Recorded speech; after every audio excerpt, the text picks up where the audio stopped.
สบายดีพี่น้องเคยพอกันอยู่ป่าวิกคือเก่ามื้อนี้สบายดีเด้อพ่อแม่พี่น้องคือเก่าคือเก่าโลดอยู่ห่มมันอันนี้คือเก่านี่มาพี่น้องมาดาวพบกันกันดาวกับกันนะกัน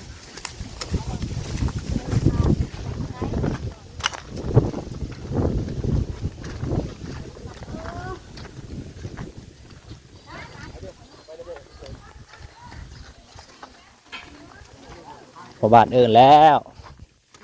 ทีมทีมเฮาแล้วโมปูนทีมเฮาเนี่ยไม่ยังดอกพี่น้องเลยทีมโมปูนพอบ้านกระตุ้นจัดการ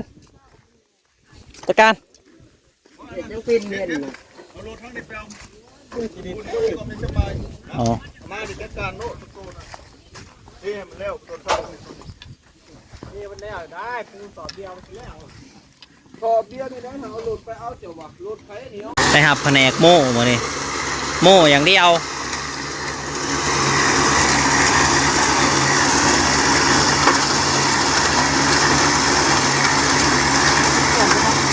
ฮะไว้ไปทางนะคิดหน่อยเนาะ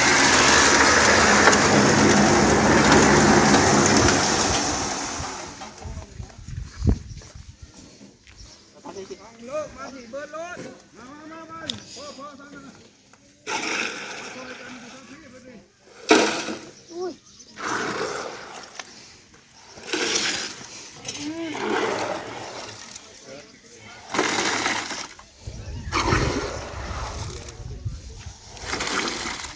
โต๊ะก็จะเอาเต็มร้ายหำมันทำนี้โต๊ะเห็นแล้ววันก็จะเหลือ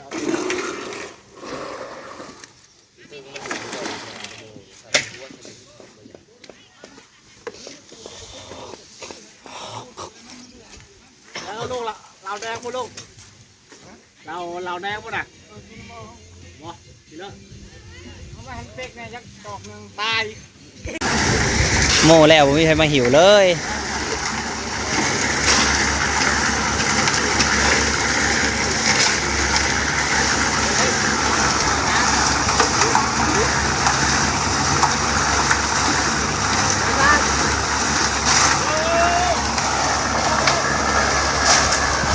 ใช่ก็มีใช่ไหม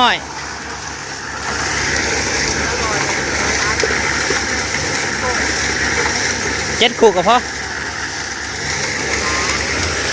ใส่น้ำนะเขาเปิดให้น้ำก็เบิด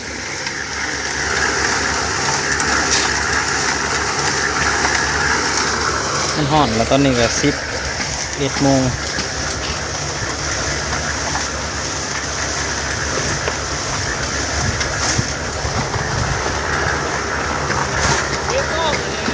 แต่บอยลำเลียงมันนะแม่คนงานเจ้าน่ะแน่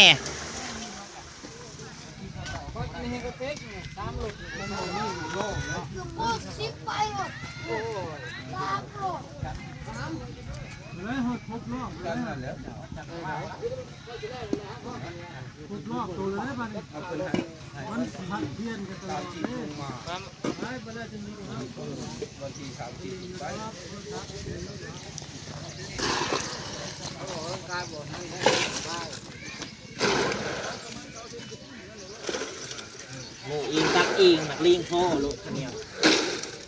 ใช่บัวไปถอกเอง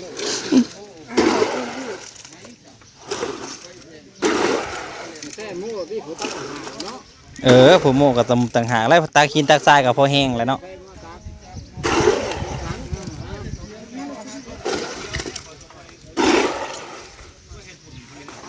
เดือบ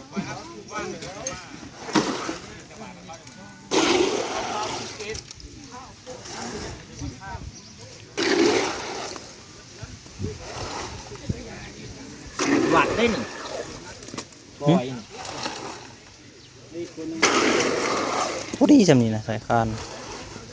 พอดีบัวไลนี่หวัดเบิดล้างนั่นเอาเลยโม่เนี่ย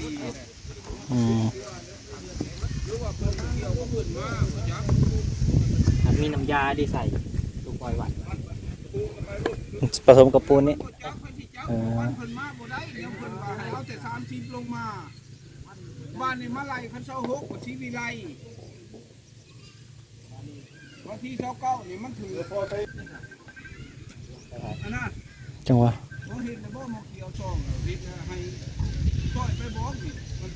วันที่29เพิ่นมาบ่ได้ เลิกเขียน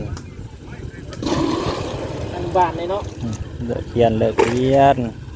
นะครับลูกเมื่อไหร่อนุบาลลูกหับหลาน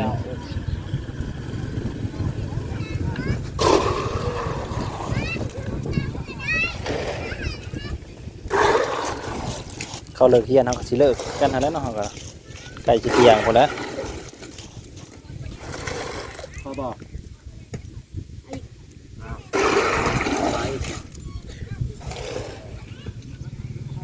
นี่จะไปชิ้นง่ายเนี่ยมันเหมือนเพื่อนมันหมดแล้ว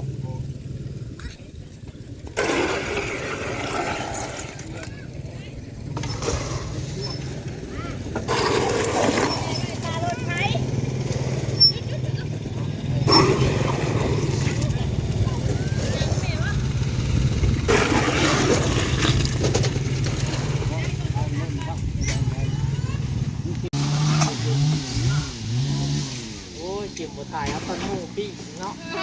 มันบ่ทันเลยเขาก็อยู่เทิงหูสิแลดลงไปอันปิดนะก็แลดโหลดลงไปเลยแลดโหลดลงไปอันปิดอันนั้น หัวหมูมันดิ้นดิล้มดิ้น กึกลงไปเลยบ่บึ้มเลยได้จักโม่ได้4โม่วะ มันเอามาจะซ้อมหลับเบิ่งเลยแหละเอามาเจ็ด เจ็ดเจ็ด ซ้อมหลับเดือดสี่แบบซ้อมผ่านแล้ว สามโม่บ่คือเอามาเจ็ดหรือมาแปด เดดได้ เอามาแปด เอามา8ที่แรกว่าเอา6เดดเอา8 พี่น้องห้องกินข้าว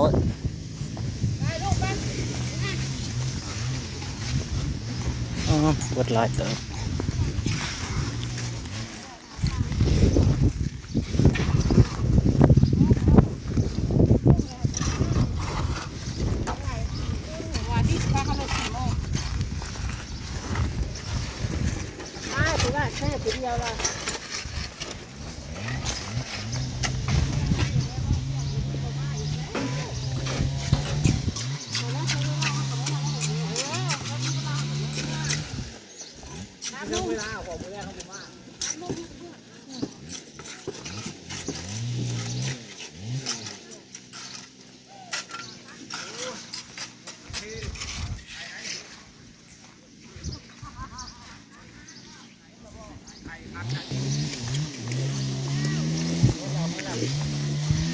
เบิด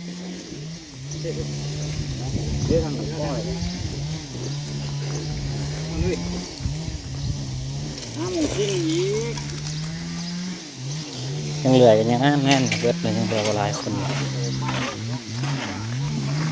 พากันกลับเบิดแล้วแหละกลับพักเที่ยงโอ้เบ็ดเล็กเองอีก บางทีพี่น้องเบ็ดเล็กมัดท่านการน้ำแห้งก็น้ำจะตกไว้น้ำดื่มกัน เจ็บคอเด้หนาว ขอบใจเลยให้ดูน้ำกันแรงหน้าจอก ลับมาเลยไปน้องเว้ยเห็ดเรียกร่วมไปหมูปูนเลยหมูปูนเปื่อนหมดกลับมาไปทานกินข้าวเที่ยงครับกินข้าวเที่ยงซะก่อนมาสิไปส่งสการนี่เรื่องมันมานกสโน่ละฮะ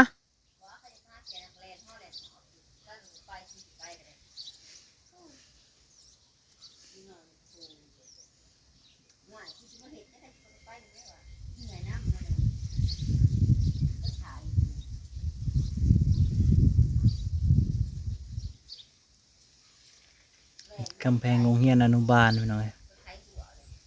กระตังเสาแล้วเริ่มเทคาน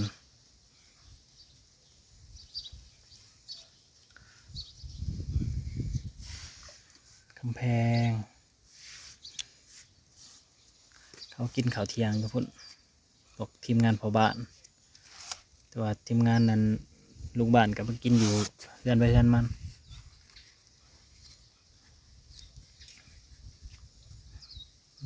ปูนกัดเด้อเบิ่งคือบวกกัดจับตัวอีกแล้วกัดมือเสยกัดมือเสยปูนก็ได้